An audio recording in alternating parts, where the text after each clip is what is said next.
For my first pick of the NFL Wildcard Six Pack, I am going with the Los Angeles Rams, Seattle Seahawks under 42.5 at BetMGM. See if you could find a 43. If you follow me on the app, I was able to grab. I played some under first half too. Look, there are some unknowns with this game as well. Will it be Jared Goff? I actually think it will be. And I can tell you, I also played the Rams. If you can get above a field goal, I prefer 4 or better.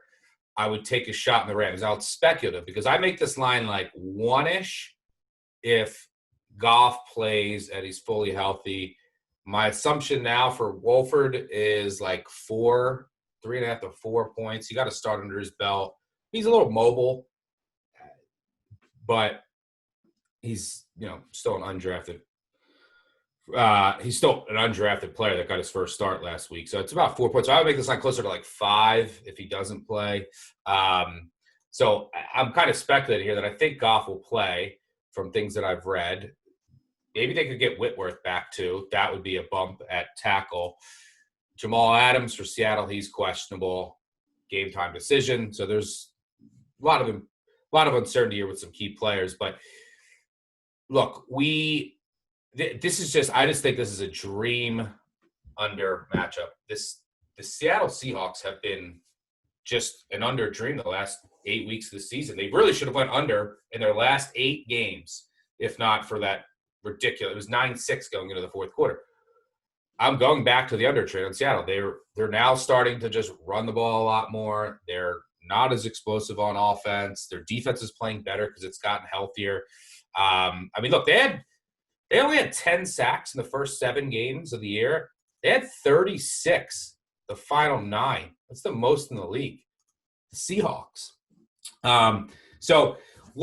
They're actually getting a little more pressure. So if it is Goff, they can get to Goff, and only Drew Lock has been worse.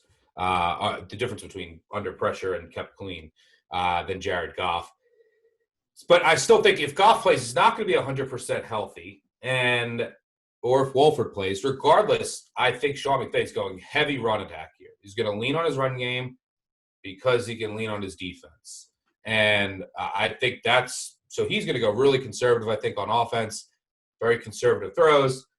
And the way that you really beat the Seattle defense is explosive passes and downfield. And that's not going to be – it's not the Rams game anyway, and I don't think it's going to be the Rams game this weekend. And on the other side of the field, the Rams defense is just balling out of control. Brandon Staley has been amazing. They're mixing up their zone defenses as well as I've ever seen any team in the NFL do. They also obviously can get pressure, especially at the middle with Aaron Donald. They're first in EPA per pass. They're first in explosive passes. 36 explosive pass rate. 36 passes of 20-plus yards all year allowed. 36, tied with Washington for fewest in the league. First in yards per attempt, the only team allowing under 5 yards per attempt. First in yards per game. You have 3 corners in Williams, Hill, and Ramsey. They all rank in the top 25 per PFF corner grades. The defense is just amazing. And I think that they can take away anything that the Seattle defense – I'm saying again. They can take away anything Russell Wilson wants to do downfield. They're great against the run. Look, Russell Wilson, I think, had 1 touchdown and 2 picks in 2 games and like close to 400 yards total passing. He didn't do much against this defense in both games.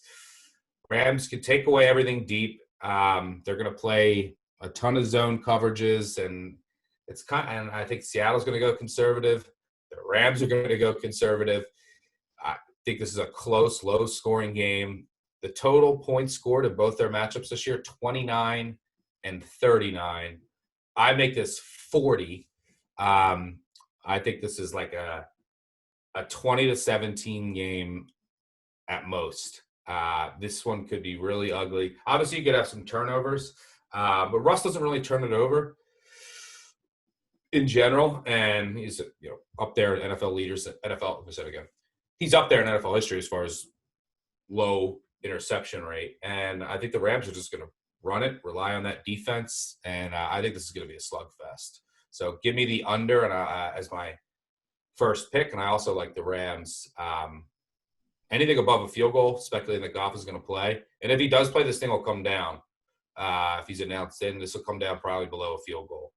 And but if you can get 4, obviously grab that. Every point is going to be important in this, what I expect to be a low-scoring game. Seattle's O-line, by the way, 30th in adjusted sack rate. Rams second on D. So they're going to get pressure on Russ, and their back end is playing as well as any secondary in the league.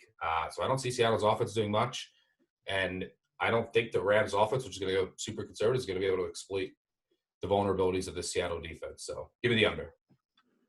Would you advise waiting, since right now I think the assumption is Goff is kind of questionable to doubtful? It's at 42.5. Do you think it will get to that 43 or even higher as the week progresses?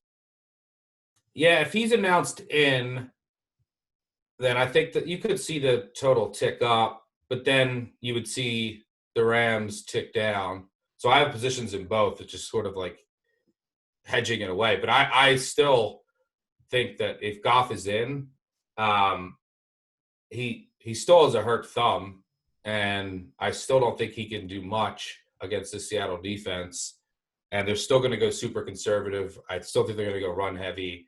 I think they're going to rely on their defense. So if you wait, you might get a tad better number on the under, but you would lose your value probably on the Rams, which will come down. And I think that's more important, getting over a field goal if he's in. But it's a guessing game. I'm guessing from things that I've looked into that he's going to play. So we'll see.